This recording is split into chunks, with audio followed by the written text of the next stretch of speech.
Hello, this is Rampal and आप सभी का मंजूश्री एकेडमी में स्वागत करता हूँ। तो हम लोगों की जो क्लासेस थी वो हम CSAT, N C R T and ancient history और करंट अफेयर, ठीक है। क्या क्या स्टार्ट किया था भाई? सी सेट स्टार्ट हुआ था आपका, एन सी आर टी चल ही रहा है। उसके बाद एक करंट अफेयर क्लास हमने डेली लगाई है, जिसमें 2 से 3 लेक्चर हम डेली डालते हैं। 2 से 3 क्लास हमारी आ रही हैं जो इम्पोर्टेंट द हिंदू के आर्टिकल होते हैं उनके बारे में, ठीक है। देन उसके बाद एंशियंट हिस्ट्री आपका चल ही रहा है, ठीक है।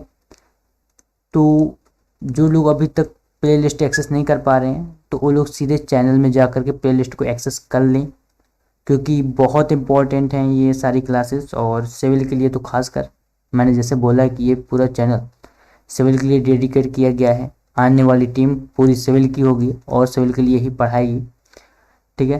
पूरा सिलेबस होगा, फ्री ऑफ कॉस्ट होगा, इसकी टेंशन नहीं लेनी है। कोई भी पेड बैच लॉन्च नहीं होगा यहाँ से, और ऑप्शनल सहित होगा, ठीक है। हम लोग टारगेट करेंगे 2021 को, जो हमारा भी चल ही रहा है। 2022 को भी टारगेट करेंगे और साथ में 2023 को भी हम टारगेट करने वाले हैं। तो ये बात ध्यान दें, ठीक है। तो हमारा सी सेट में क्या क्या हो चुका था? हमने सी सेट के बेसिक में नंबर सिस्टम के अंदर हमने पूरा बेसिक कवर कर लिया था, क्लियर है।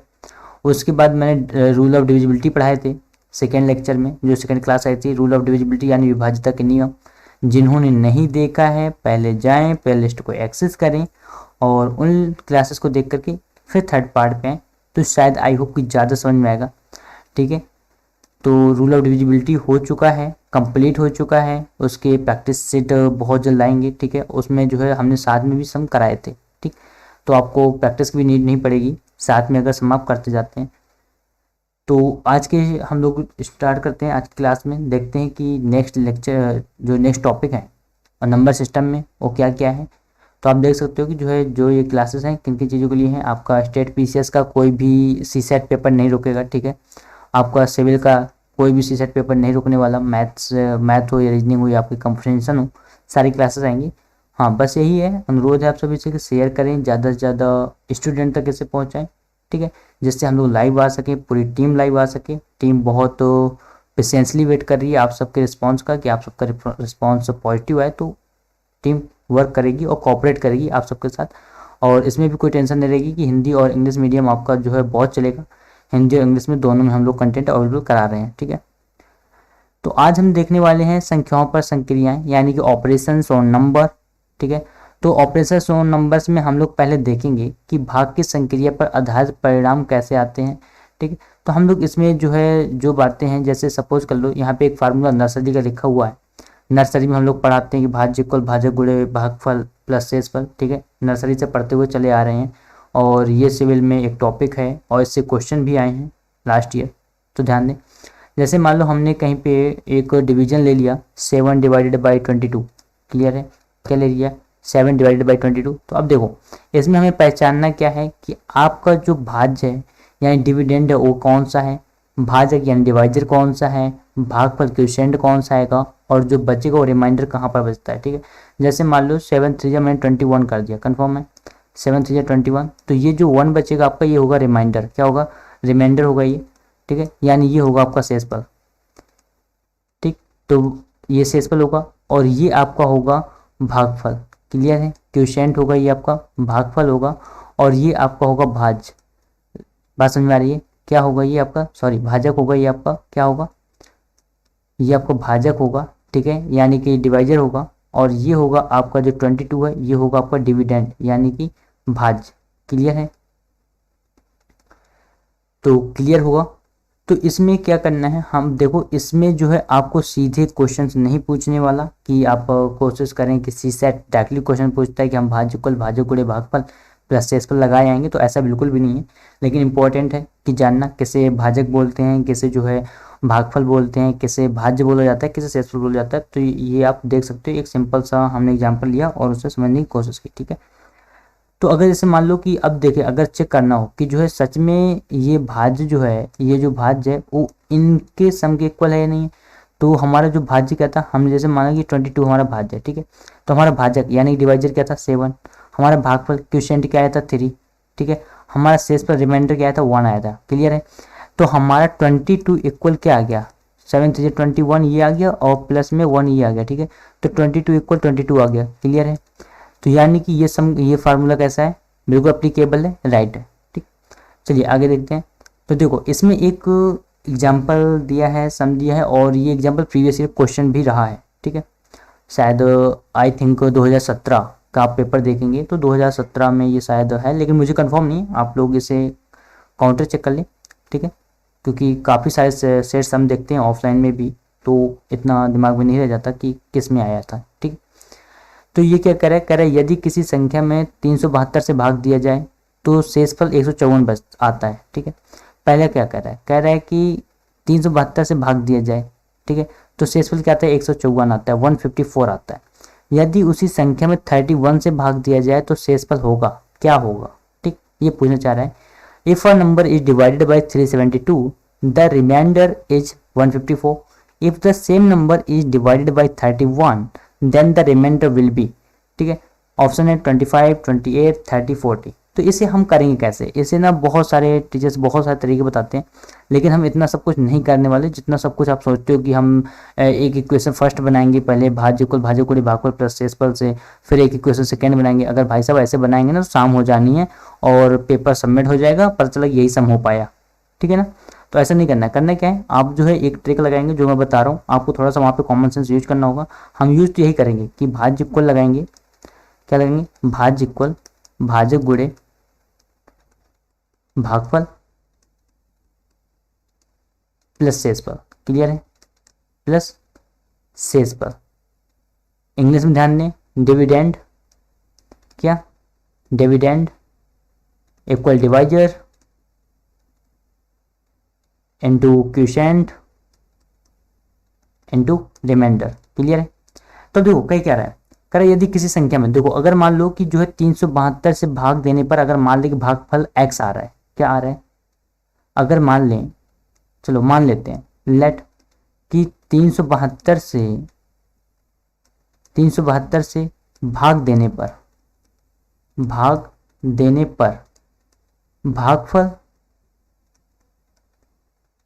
भागफल x आता है। ये बस आपको मान लेना है, ये इतना सबको लिखना नहीं है, सीधे आपको x मानना है।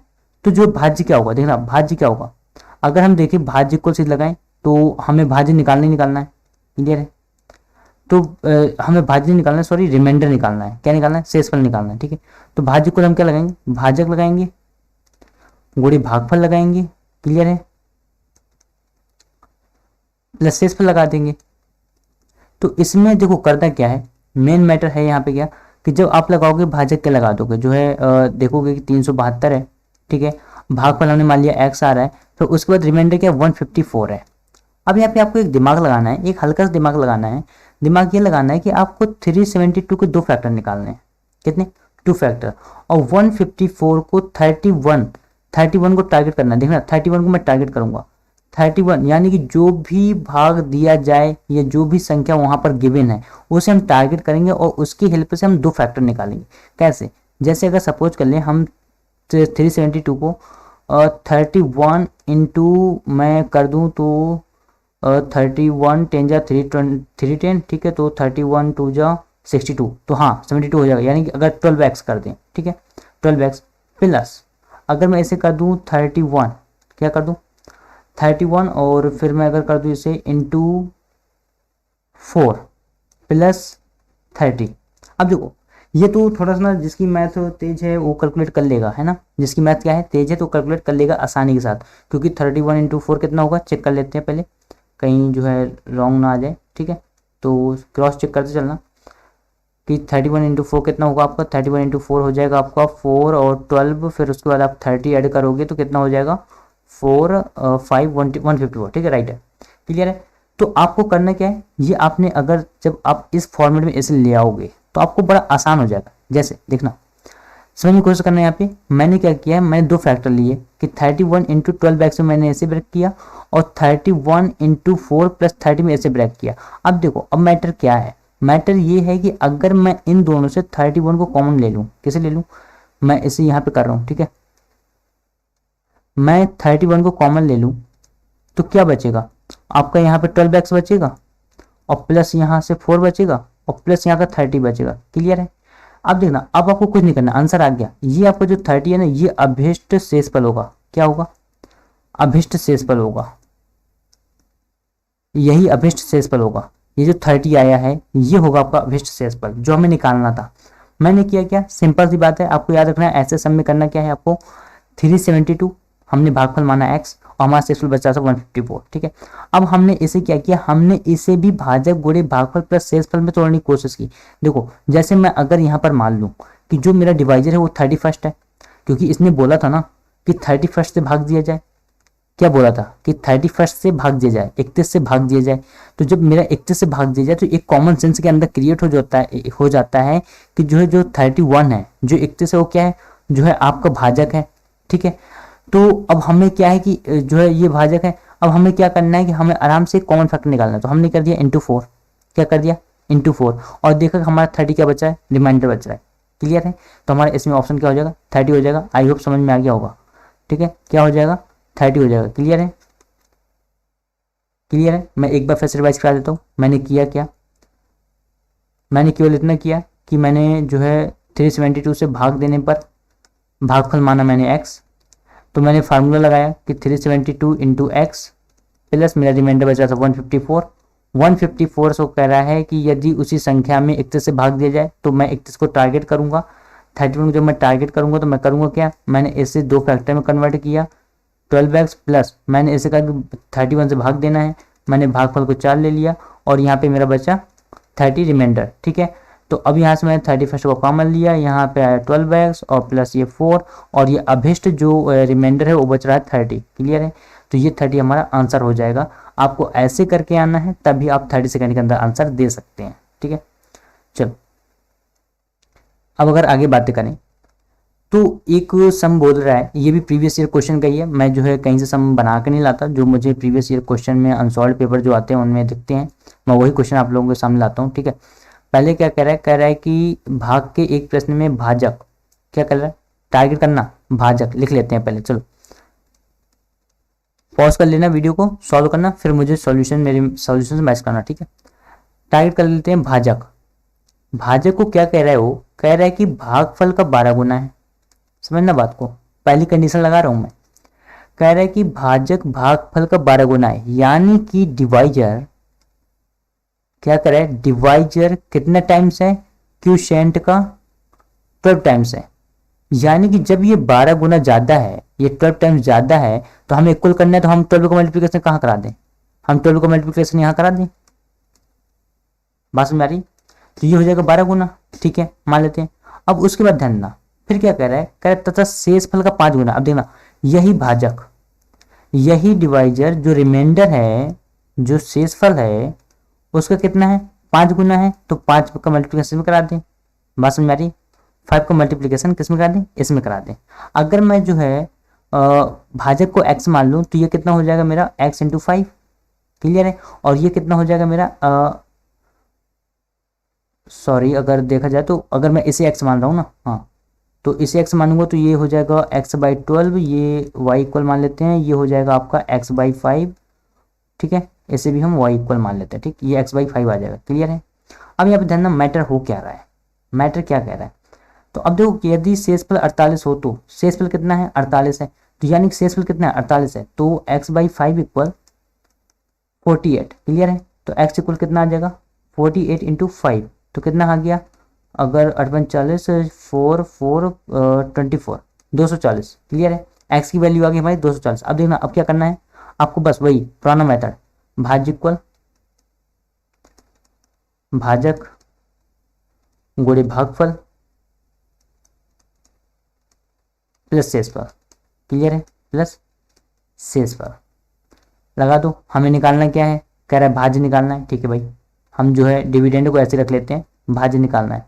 भाजक कितना हमारा आया था, हमारा भाजक देखा जाए तो कितना मिल रहा है हमें, हमें मिल रहा है 240। कितना मिल रहा है, 240। क्लियर है?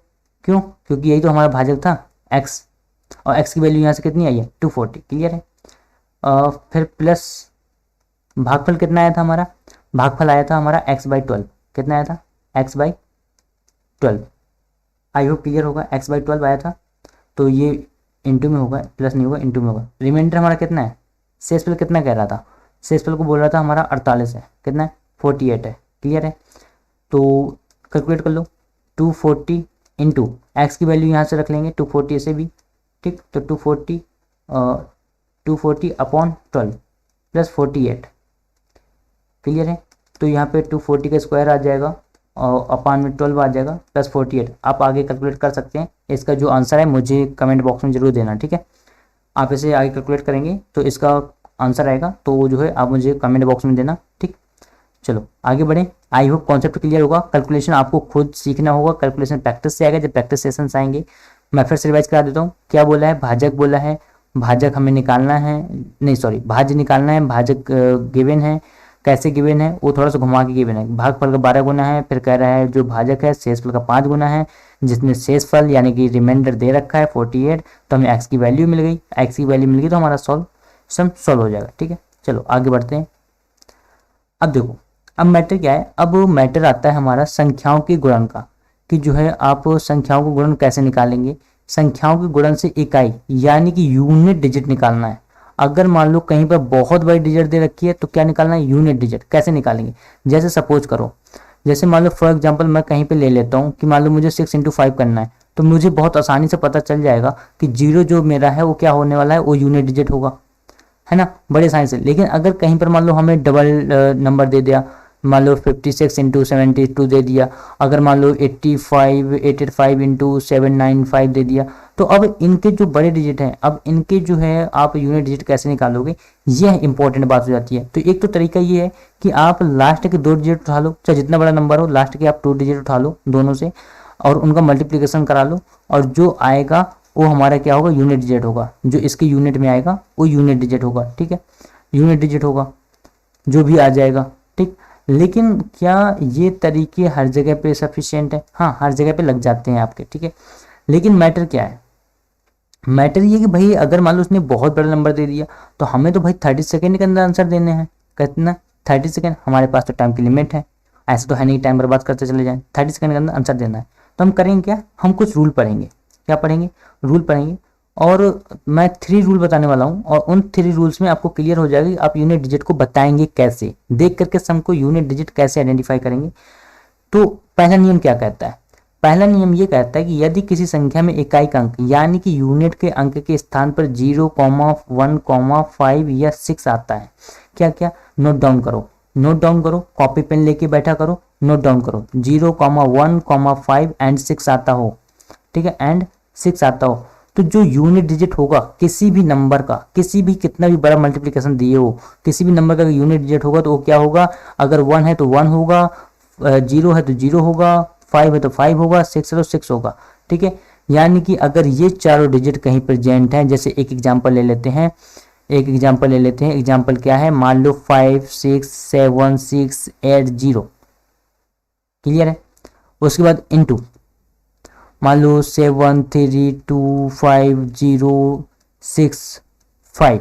क्लियर है, तो जो ये इसमें देखेंगे, किसमें, इसमें देखेंगे कि इसका यूनिट डिजिट क्या है, इसका यूनिट डिजिट क्या है, 5 है, तो भाई हम बता देंगे आंसर में कि इसका यूनिट डिजिट 5 आने वाला है, ठीक है। अगर मान लो यहाँ पर 0 होता तो हम बोल देते कि इसका यूनिट डिजिट 0 आएगा। अगर मान लो यहीं पर हमारा 1 होता तो बोल देते 1 आएगा। अगर यहीं पर 6 होता तो बोल देते 6 आएगा। आई होप क्लियर है, क्लियर है ना, क्लियर है तो लाइक कर देना वीडियो को, ठीक है। तो क्या है, आएगा 6 आएगा, कंफर्म है। फिर से पढ़ लो, अगर 0, 1, 5, 6 आता है तो यूनिट डिजिट भी 0, 1, 5, 6 ही रहेगा। अगर 0 आता है तो 0 रहेगा, 1 आता है तो 1 रहेगा यूनिट डिजिट के स्थान पे, और अगर 6 आता है 6 रहेगा, 5 आता है तो 5 रहेगा। क्लियर है, ठीक। सेकेंड रूल क्या कहता है, कहता है कि if the place of the units digit in a number is 4 और 9। क्या कह रहा है, कह रहा है कि अगर किसी नंबर के यूनिट डिजिट में कोई नंबर गिवन है, कोई मल्टीप्लिकेशन आ रहा है और उसके यूनिट डिजिट में क्या है, 4 और 9 गिवन है, ठीक है, and the power is odd.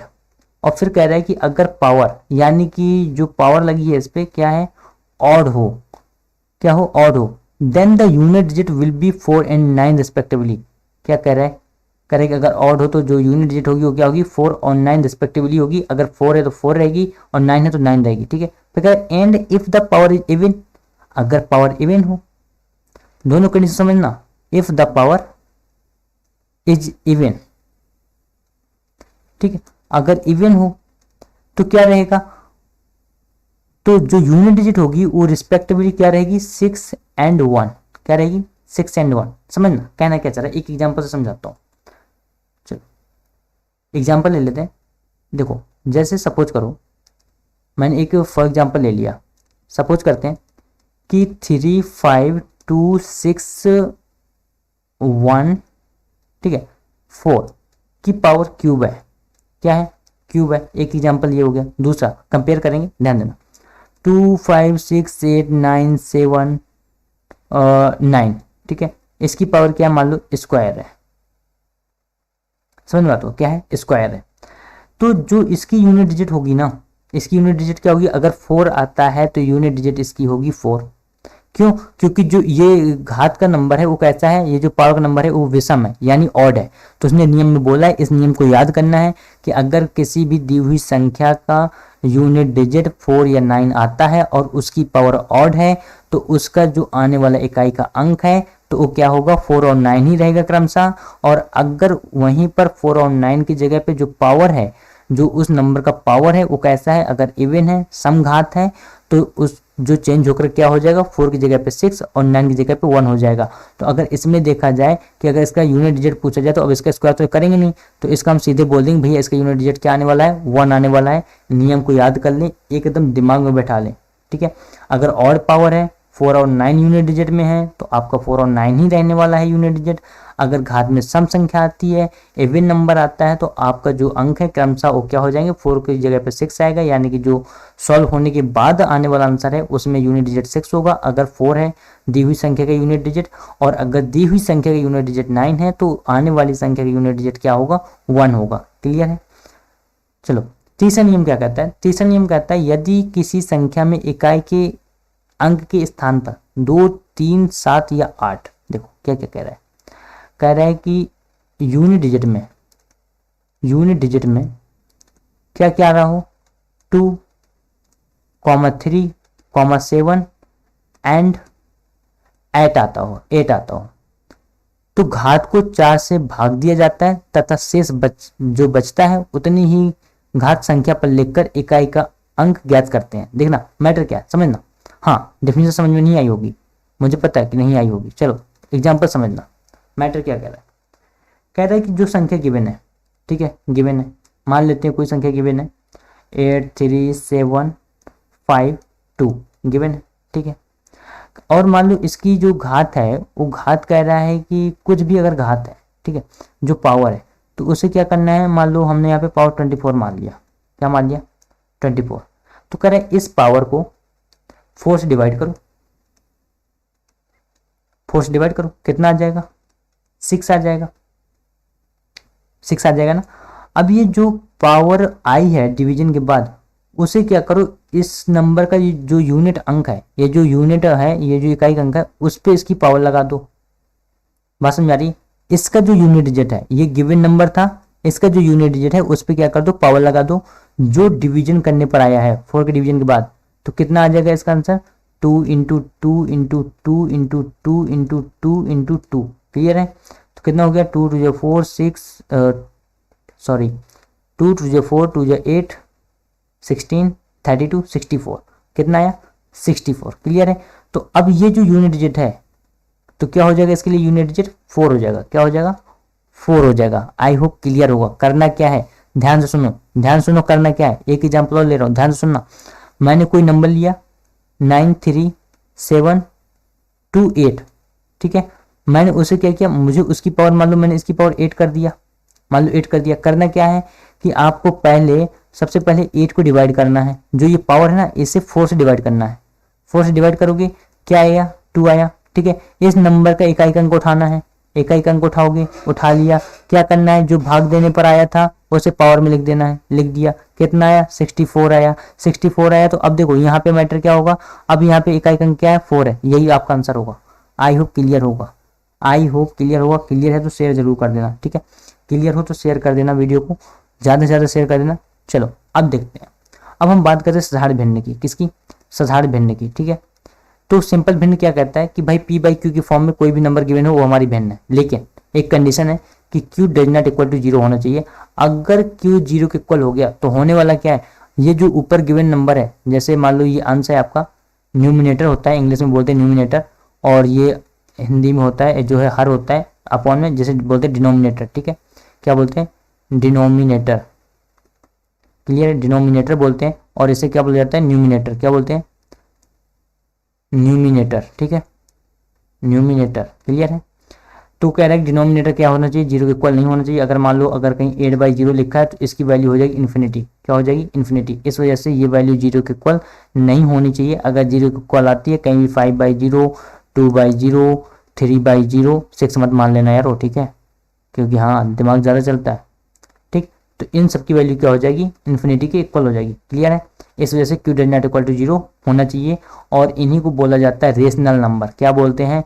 Rational number. Clear है, रेशनल नंबर। और जो रूट वगैरह वैल्यू होती है, जो डेसिमल वैल्यू होती है, उन्हें क्या बोलते हैं? Irrational number.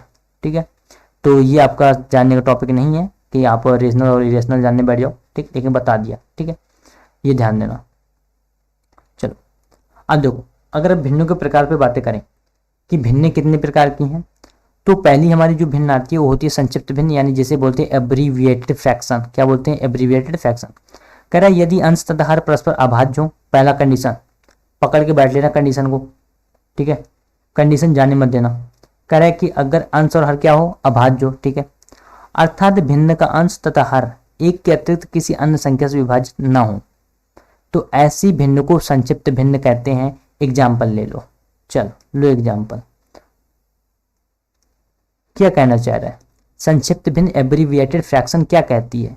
ये कहती है कि अगर मान लो अंश क्या हो? अभाज्य होना चाहिए, 2 हो, जैसे ये मान लो नीचे 3 है, क्या 2/3 है। करे एक के अलावा किससे डिवाइड ना हो? अगर भाई एक के अलावा किसी डिवाइड नहीं होगी तो अपने से तो होगी ना, जो अपने से होती है वही अभाज्य संख्याएं होती हैं, या तो एक से डिविजिबल हो जाए या तो जो है अपने आप से डिविजिबल हो जाए। ठीक है, यहाँ पे हमने एक ही चीज मेंशन की कि एक से ही डिविजिबल होना चाहिए। अब ये कैसी भिन्न हो गई? आपकी संक्षिप्त भिन्न हो गई, एब्रीविएटेड फ्रैक्शन हो गई। क्लियर है, अगर सीधा एक नंबर का क्वेश्चन पूछता है, वो बोलता है कि बताओ निम्नलिखित में से संक्षिप्त भिन्न कौन सी है, या निम्नलिखित में से कौन सी भिन्न संक्षिप्त है या कौन सी सही है, तो ऐसे कुछ भी वो क्वेश्चन पूछ सकता है सी सेट। तो आप यहाँ पे ध्यान देना है कि वो कैसे होनी चाहिए। पहले अंश और हर, सीधे एक बात याद रख लो, अंश और हर दोनों कैसे होने चाहिए? अभाज्य होने चाहिए। ठीक है, कैसे होनी चाहिए? अभाज्य होनी चाहिए, बस इतना याद रख लो। अब भाई एक से तो होगी अभाज्य संख्या तो एक से होगी, या तो खुद से डिविजिबल होगी, 2 में एक ही होंगी। ठीक है, आई होप समझ में आ गया होगा। चलो अब बात करते हैं उचित भिन्न की, यानी प्रॉपर फ्रैक्शन की। यदि भिन्न का अंश हर से कम हो, देखो अब यहाँ पे देखना समझना कि जो हम भिन्न है हमारी वो क्या है? अंश बाई हर है, अंश अपॉन हर है। ठीक है, हम हर बार अब न्यूमिनेटर को n से और डिनोमिनेटर को d से लिखेंगे, n/d लिख लेंगे, या मैं p/q लिखा करूंगा सीधे। ठीक है, अब देखो अंश क्या है? अंश हर से कम है, यानी कि अंश छोटा होना चाहिए, हर बड़ा होना चाहिए। तो क्या है? q ग्रेटर देन p होना चाहिए। क्या होना चाहिए? q ग्रेटर देन p होना चाहिए। ठीक है, तो जो ऐसी भिन्न होंगी वो कैसी होंगी? उचित फ्रैक्शन होंगी, यानी कि प्रॉपर फ्रैक्शन होंगी। If the numerator of the fraction is less than the denominator then the fraction is called a proper fraction. तो ध्यान दो कि जो ये न्यूमिनेटर है वो लेस देन है, किससे? डिनोमिनेटर से। क्लियर है, जैसे एग्जांपल ले लेते हैं, मान लो हमने कहीं ले लिया 3/5। ठीक है, मान लो ले लिया 2/7, 6/9 एंड 3/8। तो ये सब कैसी हैं? ये सब प्रॉपर फ्रैक्शन है। क्यों? क्योंकि डिनोमिनेटर कैसा है? न्यूमिनेटर से आपका बड़ा है, यानी न्यूमिनेटर इसमें कैसा है? लेस देन है, किसके कंपेरिजन में? डिनोमिनेटर कंपेरिजन में। आई होप क्लियर होगा। चलो अब यह बात आती है अनुचित फ्रैक्शन की, यानी इम्प्रॉपर फ्रैक्शन की। तो यदि भिन्न का अंश, अब देखो मैं फिर ले रहा हूँ भिन्न हमारी क्या थी? फ्रैक्शन क्या था? p/q था। अब p/q में क्या कंपेरिजन करना है? यदि कह रहा है भिन्न का अंश हर से बड़ा हो, यानी न्यूमिनेटर ग्रेटर देन क्या होना चाहिए? डिनोमिनेटर के। If the numerator of the fraction is greater than और equal to the denominator then the fraction is called an improper fraction. ठीक है, तो ग्रेटर देन हो या इक्वल हो। चलो एग्जांपल ले लेते हैं, जैसे मान लो मैंने ले लिया कहीं पे 8/5, तो अब यहाँ पे न्यूमिनेटर कैसा है, इक्वल ग्रेटर है, ठीक है। जैसे मैंने मान लो ले लिया 3/3, तो ये भी कैसी होगी, इम्प्रॉपर फ्रैक्शन होगी, क्योंकि जो है न्यूमिनेटर डिनोमिनेटर कैसा है, इक्वल है। बात समझ में आ रही है, या तो बड़ा होना चाहिए या तो इक्वल होना चाहिए। तो आई होप कि इम्प्रॉपर फ्रैक्शन क्लियर होगा। अब बात करते हैं हम लोग मिश्रित फ्रैक्शन की, यानी मिक्स्ड फ्रैक्शन की, ठीक है। यदि भिन्न का एक पूर्णांक, देखना, मान लो हमने ले लिया कोई भिन्न p/q है हमारी, क्या है, भिन्न कौन सी है, p/q है, कह रहा है एक पूर्णांक। तो पहली बात ये बात ध्यान दो, ये भी इंटीजर, ये भी इंटीजर, कह रहा है एक पूर्णांक तथा एक से अधिक पूर्णांकों से मिलकर बनी भिन्न क्या होती है, मिक्स्ड फ्रैक्शन होती है। जैसे आपकी कहीं लिखा है 3 सही 1/5, या लिखा है 2 सही 3/5, या लिखा है 8 सही 2/6, तो ये सब कैसी हैं, मिक्स फ्रैक्शन होंगी, ठीक है। ये सब जो एग्जाम्पल होते हैं, ये सब किसके एग्जाम्पल होते हैं, मिक्स फ्रैक्शन के एग्जाम्पल होते हैं। और इन्हें सॉल्व करने के लिए आ जाता है कि भाई चलो सॉल्व करो, 8 सही 2/6 इंटू 2 सही 3/5, तो ऐसा सम बना के दे देता है। तो मिक्स्ड फ्रैक्शन को सॉल्व करना होता है, सिंप्लीफिकेशन का सिंपल सा कैलकुलेशन का सम आता है। तो आई होप कि आपका कैलकुलेशन बहुत अच्छा होगा, नहीं है तो प्रैक्टिस जब आएगा प्रैक्टिस सेशन तो आपके कैलकुलेशन बहुत अच्छे हो जाएंगे, ठीक। अब यहाँ पे बात करते हैं इनवर्स भिन्न की। जब कह रहे हैं जब भिन्न के अंश तथा हर आपस में बदल दिए जाते हो, यहाँ पे बादल नहीं, बारिश वारिश मत करा देना, ठीक है। हाँ कि बच्चा स्लाइड में बारिश करवा दी है, ठीक, टाइपिंग में हो जाता है बाई चांस, ठीक है। तो कह रहे कि अगर अंश तथा हर आपस में बदल दिए जाए तो वो कैसे कराते हैं, व्युत्क्रम फ्रैक्शन कराते हैं। जैसे मान लो कहीं p/q दे रखा है, अगर हम q/p कर दें, क्या कर दें, q/p, तो ये एक दूसरे के लिए कैसे होंगे, इनवर्स फ्रैक्शन होंगे। कैसे होंगे, इनवर्स फ्रैक्शन होंगे। जैसे एग्जांपल ले लेते हैं, जैसे मान लो मैंने कहीं 3/5 लिखा है और फिर मैंने इसे 5/3 लिख दिया, तो ये एक दूसरे के लिए कैसे हैं, इनवर्स फ्रैक्शन होंगे, यानी कि उल्टा होंगे एक दूसरे के। और एक बात ध्यान देना, जैसे मान लो वो पूछेगा क्या है ना, इंपॉर्टेंट क्या है, यूटिलाइजेशन इंपॉर्टेंट है। दुनिया तो कॉन्सेप्ट और वो सब चल ही रहा है, ठीक है, दुनियादारी तो चल ही रही है। जैसे मान लो कहीं दे रखा 3/5 डिवाइडेड बाई 5/3, क्लियर है, 3/5 डिवाइडेड बाई 5/3।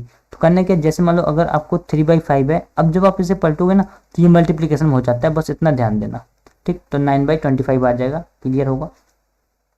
तो जब आप कहीं पर भी दो फ्रैक्शन को डिवीजन में देखते हो, तो अगर जब जिससे जो आपका मैं कहूँ डिवाइजर है, क्या है, जो आपका डिवाइजर है वो क्या होता है कि अगर आपका डिवाइजर फ्रैक्शन में है और आप उसे पलटोगे तो उसका जो साइन है वो किस में कन्वर्ट हो जाता है, वो मल्टीप्लिकेशन में कन्वर्ट हो जाएगा, यानी कि गुणे के रूप में आ जाएगा, ठीक है। तो ये एक बेसिक सा कॉन्सेप्ट है जो आपको दिमाग में रखना चाहिए। अब बात करते हैं दशमलव भिन्न की। तो दशमलव भिन्न क्या होती है समझना, फॉर एग्जाम्पल ले लेते हैं सीधे। जैसे मान लो कोई भिन्न है, क्या है, कोई भिन्न है, जैसे मान लो p/q के फॉर्म में होगी और कंडीशन क्या होगी, q does not equal to 0। मैं रिवाइज कराता चल रहा हूँ, देखना बार बार लिख रहा हूँ, उन्हीं बातों को दिमाग में फिक्स हो जानी चाहिए एक बार में। क्या है कि अगर मान लो न्यूमिनेटर है, न्यूमिनेटर है, ठीक है, क्या है, न्यूमिनेटर है, और डिनोमिनेटर क्या हो, या तो 10 हो, या तो मान लो 10 की पावर में हो, 10 की पावर स्क्वायर हो जाए, या मान लो 10 की पावर क्यूब हो जाए, ठीक है। तो जो ऐसी फ्रैक्शन होती है ना उन्हें बोला जाता है डेसिमल फ्रैक्शन, क्लियर है, आई होप कि क्लियर होगा। उन्हें क्या बोला जाता है, डेसिमल फ्रैक्शन, यानी कि दशमलव भिन्न, कि जिनका हर या तो 10 हो या तो 10 की घात हो, क्या हो, या तो 10 हो या तो 10 की घात हो। एग्जाम्पल देखना, जैसे मान लो ले लिया हमने 5/10, क्या ले लिया, 5/10, यहाँ पे ले लो 10/10 का क्यूब, ठीक है। तो क्या आएगा आंसर, यहाँ पे आ जाएगा 0.5, आ जाएगा कि नहीं आ जाएगा, यहाँ पे क्या आ जाएगा, यहाँ पे आ जाएगा आपका 1/100, क्लियर है। तो 1/100 क्या हो गया, 0.01 हो गया कि नहीं हो गया। तो ये है हमारी डेसिमल फ्रैक्शन, यानी कि जिनकी वैल्यू फ्रैक्शनल आ जाए, जिनकी वैल्यू दशमलव में आ जाए, डेसिमल के रूप में आ जाए, ठीक। अब देखो, अब आपको सेल्फ चेक करना है, और आपको सेल्फ चेक करके मुझे आंसर कहाँ देना है, कमेंट बॉक्स में। कहाँ देना है, कमेंट बॉक्स में। जब तक आप कमेंट नहीं करोगे तब तक मुझे क्वेरी पता नहीं चलेंगी, मैं क्लासेस कैसे आपके लिए कंटिन्यू जो है एक साथ रख सकता हूँ, कोई भी क्लास, ठीक है। आप लोग कमेंट करें, आप कंटेंट देख ही रहे हैं, आपको कंटेंट सिविल के नीचे नहीं है, ठीक। आप कहीं भी सिविल में इस कंटेंट को यूज कर सकते हैं, ठीक है। तो आप लोग मुझे कमेंट बॉक्स में आंसर दें। पहला सम है आपका, ठीक। दूसरा सम क्या कह रहा है, दूसरा सम आपका कह रहा है कि when 25% of a number is subtracted from another number then the second number is reduced to 5/6, तो the ratio between the first and second number is कह रहा है जब किसी संख्या के 25% को किसी दूसरी संख्या से घटाया जाता है तो दूसरी संख्या घटकर 5/6 भाग हो जाती है। पहली तथा दूसरी संख्या में अनुपात बताना है। ठीक है, आसान सा सवाल है, मुझे सॉल्व करके जरूर बताएं, अदरवाइज मैं नेक्स्ट लेक्चर में आप मैच भी करा सकते हैं कि आपने कॉन्सेप्ट क्या लगाया है, मैं सॉल्व कराऊंगा। ठीक है, देन थर्ड क्वेश्चन क्या कह रहा है, कह रहा है जब किसी भिन्न के अंदर यानी कि जो है जो कोई भिन्न है तो the numerator and denominator of a fraction are in the ratio 2:3।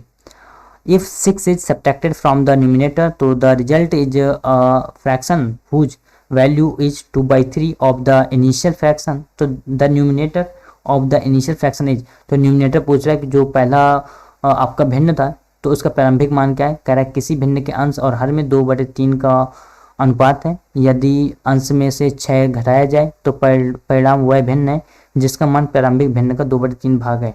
ठीक है, दो भिन्न मानिए, कंपेरिजन कराना है, जैसे मैंने वहाँ पे भाजक और भागफल को इक्वल लेके माना था, आप इसी तरह से कंपेयर करेंगे, बहुत आसानी से सम आएगा। ठीक, तो ये था आज का क्लास और ये थर्ड लेक्चर था हमारा, थर्ड क्लास थी सी सेट के लिए, और सी सेट क्लासेस आएंगी अभी और पूरा सी सेट कराया जाएगा। एनसीईआरटी भी आपका चल ही रहा है। ठीक, मैं फिर से रिवाइज करा देता हूँ, आपका एनसीईआरटी चल रहा है, एंशिएंट हिस्ट्री चल रहा है, एंशिएंट हिस्ट्री के साथ इम्पोर्टेंट करंट अफेयर के टॉपिक चल रहे हैं, करंट इशूज चल रहे हैं, सीए चल रहा है। ठीक है, और आपका इसमें और क्या चल रहा है, और आपका सी सेट तो चल ही रहा है। ठीक, तो इतनी क्लासेस अभी तक आ गई हैं तो मिस ना करें, चैनल को सब्सक्राइब करें, शेयर करना ना भूलें और बेल आइकन प्रेस जरूर करें। ठीक है, अगर बेल आइकन आप प्रेस करते हो तो आई होप कि आपको जो है मेरा लेक्चर आपको बहुत जल्द मिल जाएगा। ठीक, आपको सबसे पहले जैसे अपलोड करता हूँ तो आपके पास पहुँच जाएगा। तो thank you so much, share करना ना भूलें। Thank you so much, thanks for watching.